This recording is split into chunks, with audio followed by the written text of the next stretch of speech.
ये थे चंद्रजीत यादव, जो सामाजिक न्याय आंदोलन के योद्धा थे। हम आपको बताते हैं कि भारतीय राजनीति में क्यों खास रहे। साधारण से किसान परिवार में पैदा हुए पूर्व केंद्रीय मंत्री चंद्रजीत यादव विलक्षण राजनीतिक प्रतिभा, सोचने की सलाहियत के बल पर विश्व राजनीति में छाए रहे। विश्व की घटनाओं, देश की बनती बिगड़ती स्थिति के साथ किसानों, नौजवानों, महिलाओं के सवाल पर सिद्धांत प्रतिपादित करने में पूरी तरह से वे सक्षम रहे।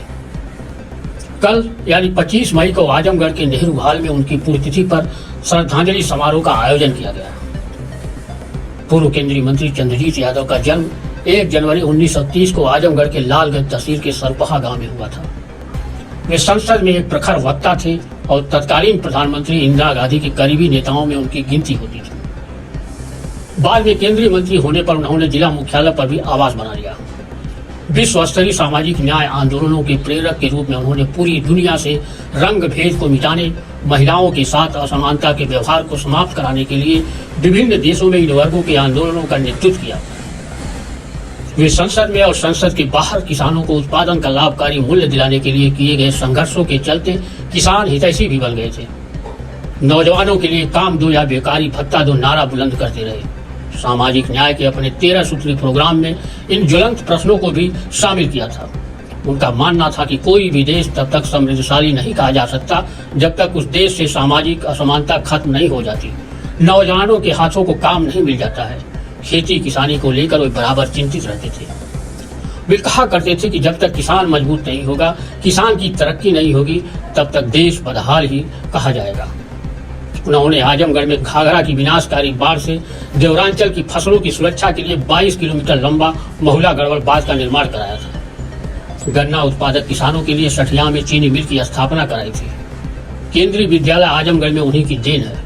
आजमगढ़ के 4 महाविद्यालयों civil national college, DAV PD college, Shri Gandhi ji PD college Maltari, Mohammadabad Gohna के विद्यालय को बेहतर शिक्षा संस्थान के रूप में विकसित करने के लिए केंद्र सरकार से उन्होंने धन दिलाया था।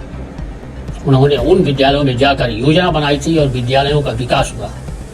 राष्ट्र जनहितैषी त्याग की राजनीति का मंसूबा रखने वाले नई पीढ़ी के युवाओं को स्वर्गीय चंद्रजीत यादव को पढ़ना और समझना चाहिए और उनके कृतित्व से सीख लेना चाहिए।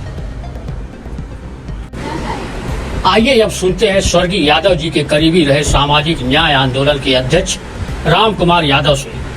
आजमगढ़ में एक साधारण किसान परिवार में जन्मे पूर्व केंद्रीय मंत्री चंद्रजीत यादव भारतीय राजनीति में क्यों खास रहे। चंद्रजीत यादव जी भारतीय राजनीति में क्यों खास रहे? मैं राम कुमार यादव, राष्ट्रीय सामाजिक न्याय आंदोलन आजमगढ़ का जिला अध्यक्ष हूँ। मैं चंद्रजीत यादव साहब के साथ बहुत लंबे समय तक मुझे उनके साथ काम करने का अवसर मिला। चंद्रजीत यादव, सही बात है कि एक बहुत साधारण से परिवार से उठे, लेकिन पूरी दुनिया में जो राजनीतिक क्षितिज है उस पर वो छा जाने का एक अजीब व गरीब किस्सा है, कहानी है। 1957 में वे पहली बार पूरे भारत में सबसे कम उम्र के एमएलए के रूप में उत्तर प्रदेश विधानसभा के सदस्य के रूप में चुने गए। उस समय सुदर्शन व्यक्तित्व वाले, खूबसूरत चेहरे वाले चंद्रजीत यादव, और जब वे सदन के अंदर बोलते थे हाउस में, तो कुछ अजीब किस्म का दृश्य पैदा होता था। इसलिए पूरी की पूरी असेंबली उनको सदन का राजकुमार कहती थी। प्रिंस शब्द का इस्तेमाल किया था, उन्हें प्रिंस शब्द से संबोधित करते थे।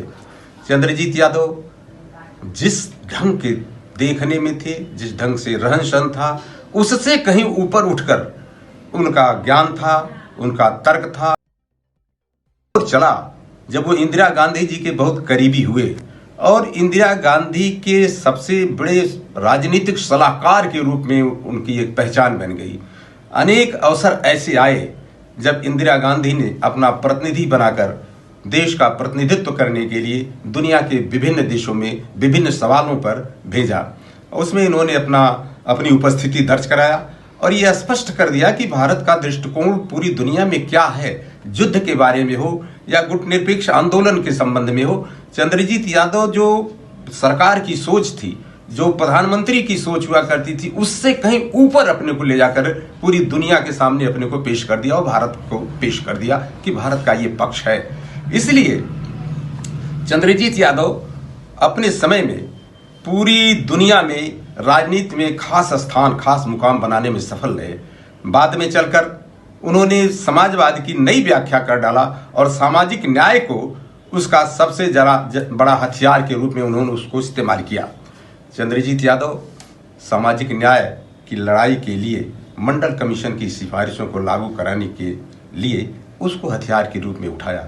हालांकि बड़ा विरोध हुआ, तमाम पिछड़ी जातियों के नेता, अनुसूचित जातियों के लोग, अल्पसंख्यक वर्ग के लोग इसको समझ नहीं पा रहे थे मंडल कमीशन को, और पार्लियामेंट से लेकर पार्लियामेंट के बाहर तक उनका विरोध हुआ। यहाँ तक कि प्रखर जो अपने को समाजवादी कहते हैं कम्युनिस्ट पार्टी के लोग, उन लोगों ने भी विरोध करना शुरू किया।